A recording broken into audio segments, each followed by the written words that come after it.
बारे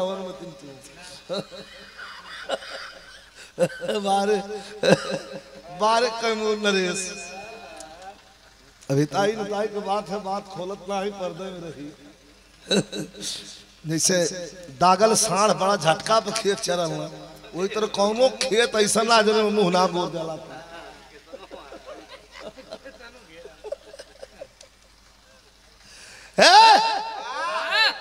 कला रे राम राम राम राम राम राम कवि जी,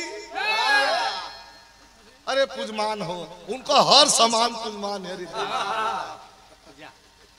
बहुराइल भरू हंसा मत जा निशावर कदा कि नहीं सब आपे कहा सरकार। कला सरकार तब जाए कला एकदम जो हमें ना कोई शिकवा है ना कोई शिकायत है ना कोई गिला है, जाओ लेकिन एक शर्त।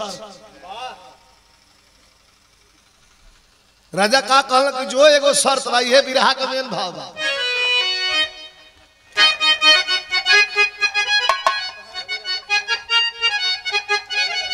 बोले राजा सुनो नर्तकी कर दो कवि का पूर्ण विचार, लेकिन इसके पहले उनका बुढ़ावा और इसके पहले उनका बुढ़ावा देना दाढ़ी बार हमारा पीछे, अरे हमारा पीछे भंवरा।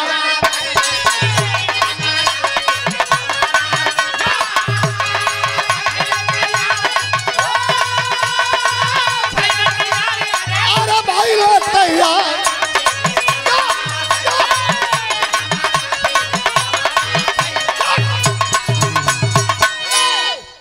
बोले राजा सुनो नर्तकी कर दो कवि का पूर्ण विचार, जाओ और उनके बचला का तोरे कह सरकार कोनो तरीका शॉर्टकट। वाह वाह, कवि जी के सबसे शरीर में उनके प्यारी चीज का नर्तकी कहलस कि इहो रुआ जानिला कहा। कवि जी के शरीर में सबसे उनका प्यारी चीज है उनका बड़ी बड़ी घनी दाढ़ी, अब बड़ा बड़ा लंबा बाल, अब ऐठुआ मोछ, ये उनको सिंगार है। जब ही यहाँ के शर्त रख दी है कि दाढ़ी और मोछ बार पहले छिलवाई, एक बाद सेज पर खुद भाग।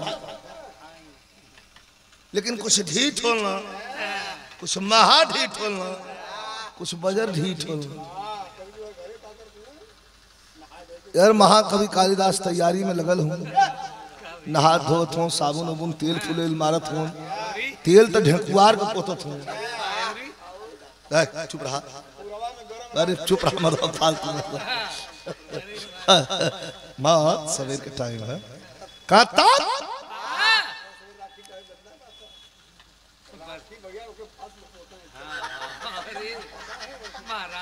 अच्छा भस्म पोत के बरौनी बनाओ तो चला। बड़ा खुश हूं कवि जी कि आज हमारा मन तृप्त हो जाएगा। एकदम तैयार से नहा धो के एकदम बाल और झाड़ के इतना तैयारी में है।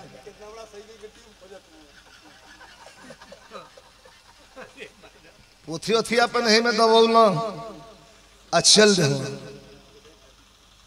अला दरवाजा ठक ठकौला, नर्तकी केवाड़ी खोललस तो भीतर से वो मुस्कियात में हंसल, बाहर से महाकवि भी हंसल।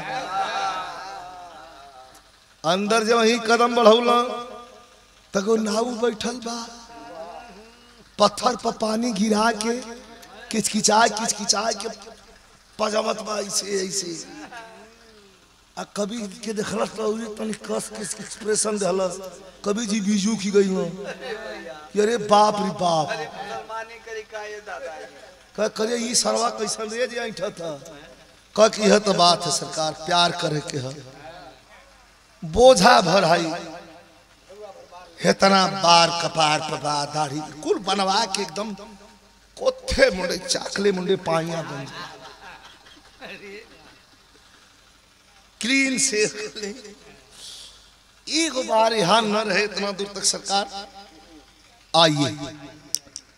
चंदा को चांदनी अपने आगोश में लेने के लिए बेताब है। तो 1 मिनट सोचा ना, कहना बरवा बनवावे के पड़ी दढ़ियो नर्तकी कलश की मोछियो। अविलंब बिना देर कैले नौआ के जाके बैठ गया, नर्तकी कलश की बन गई। ईमानी ना मूड बनौले बिना खेत चल छोरी जाके नौआ के बैठ गया। कला बनाओ नौआ पानी कटोरी के निकाल के जब वही मिलावल तो एक लपाटा खींच के मारत हूँ। कहा कि भोसड़ो वाले चले आधा घंटा है कि भेईबा में तो नहाई क्या होता तो भेवत फुलवत का हुआ जब भेबे फुलेबे तो साला हम एक चास चल छील नौआ गुसिया के लगल छील आधा कटल से आधा बनौल हाफू हाफू करत वही पर तेल धलस हिमताज वाला चिल्ला थोड़ी बेल दौड़ल छतवा एक करके दौड़ छतवा। एक बाद अला वादे के मुताबिक नर्तकी की कलाई पकड़ करके और ले जा करके बेड पर अपने मन की इच्छा को पूर्ण कर लिए। आज जब मन का इच्छा पूर्ण कर ले तो 2 मिनट का तपिश शरीर का तपिश गर्मी है। ये 2 मिनट का गर्मी जब शांत हो ले तो आदमी अध्यात्म की तरफ भागला तो हो गलती हो गई।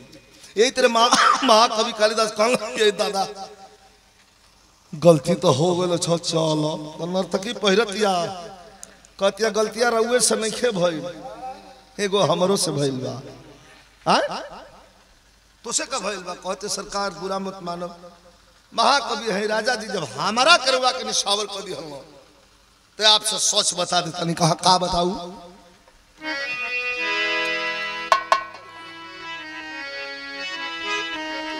नर्तकी कहतिया कि पढ़ के इश्क में आप भूल गई लागी नवा रंडी बाजी में। पढ़ के इश्क में भूल गई लागी नवा रंडी बाजी में। चौपट कैला तू अपन ई मनवा रंडी बाजी में।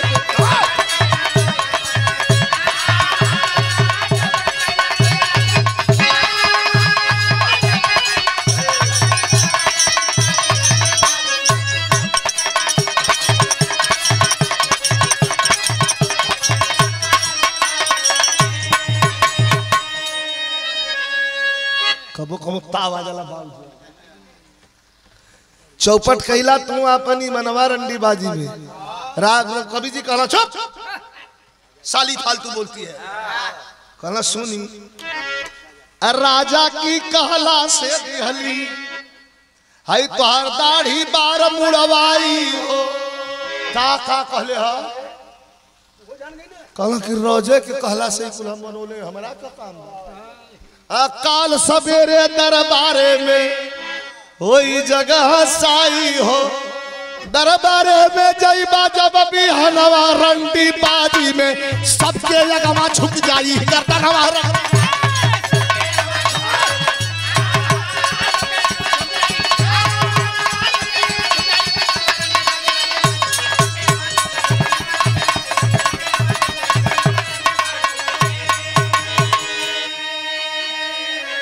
राजा का शर्त रहे कि जब इतना बेचैन बानो तो ये तीनों छिलवा दे। छिलवा के बोले भी खुद भाग जी है लेकिन काहे के भाग अड़ियले बानो बनवा के अपन शान दहला सतुआ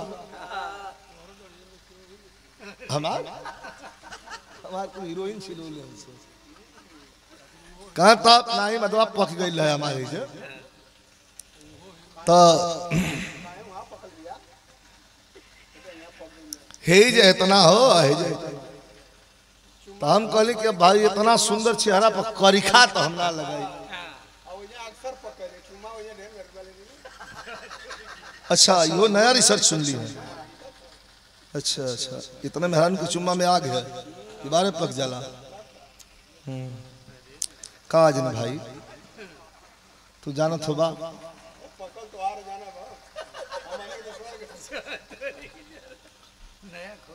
नहीं नहीं तू जानत हो बा हमार पक्कल, लेकिन अब तो चुम्मा का हम ख्याल ना कैली।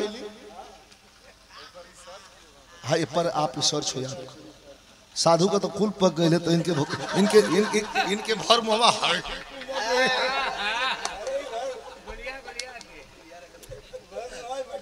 इनके कैसे चुम्मा देनी सो, पूरा बटोर के मुआ फूल और देलन सो, मोसिया सिया ले ले बरौनिया जोरे खलीफा। अरे बाप रे बाप, कहता अब तक काटो कीड़ा लोहर आवे महाकवि कालिदास थौस गई हाय हो बाप। राजा जी कह रे का उहे बनो न कल तब जौहर तनी खत दे दे, जौहर खत दे दे मर जाई। अब हम काज तनी भैया बैठावा के हो बैठ जान जाते सवेर के टाइम बा।